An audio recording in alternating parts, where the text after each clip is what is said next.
Once upon a time, in a faraway land, a humble farmer named Jerónimo lived. He could read and write, but not much more than that.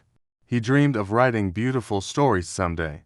But every time he sat down to express his emotions through words, they sounded somehow clumsy, somehow disconnected. His heart was full, but his words were empty.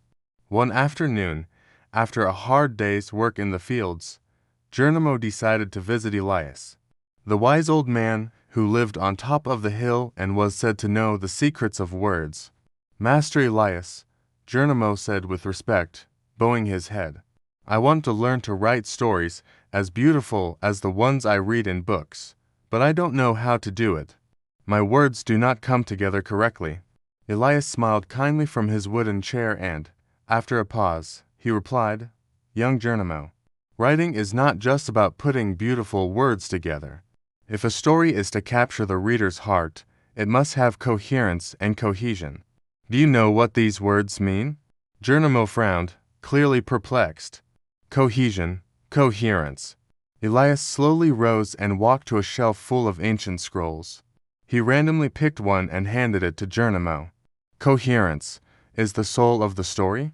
It means making sure that what you tell makes sense, that the actions of all characters follow what they are, and that events follow a logical sequence.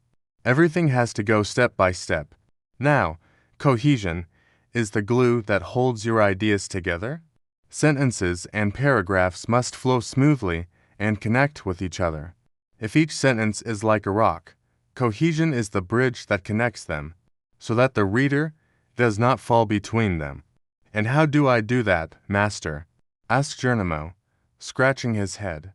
The wise man, seeing his concern, decided to show him with an example. Imagine you want to write a story about a girl who loses her doll. If you start by saying, "Luca was a happy girl.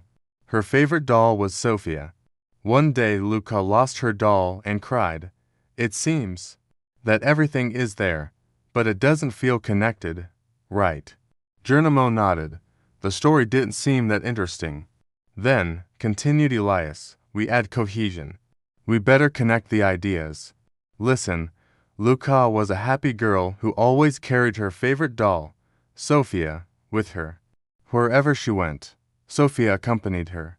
However, one day, when returning from the forest, Luca realized that Sophia was no longer with her.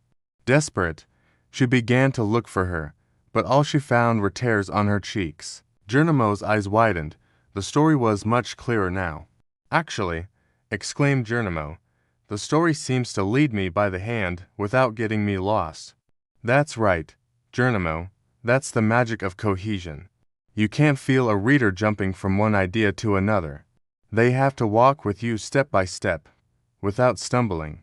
Jerónimo took a piece of parchment and, keeping the wise man's teachings in mind, began to write. Over time, his stories improved. He learned to pay attention to everything in his narrative making sense, and that the plot was connected like a fine net. He wrote about his dreams, his fears, and his hopes. His stories were simple, but they were honest, and most importantly, they flowed smoothly, just like Elias had taught him. Jerónimo spent many afternoons with Elias, learning about the craft of storytelling. He asked questions, he listened, and he practiced. His hunger for knowledge was insatiable. Elias was pleased with his progress.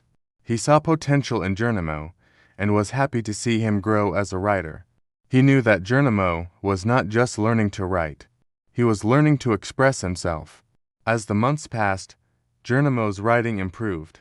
His stories were no longer disjointed. They flowed beautifully, carrying the reader along on a journey of words. His emotions found a voice in his writing. One day, Jerónimo wrote a story about a humble farmer who dreamed of writing beautiful stories. He wrote about his struggles, his doubts, and his journey to find his voice. He poured his heart into every word. Elias read Jerónimo's story and smiled. He knew that Jerónimo had finally found his voice. His story was not just well written. It was heartfelt and sincere.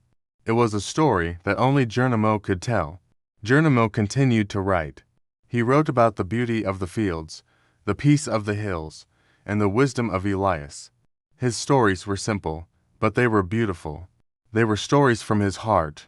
And so, in a distant kingdom, Jerónimo learned to write, not with his hand, but with his soul.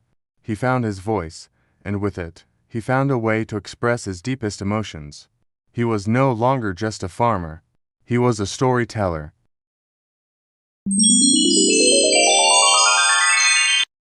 Subscribe for more.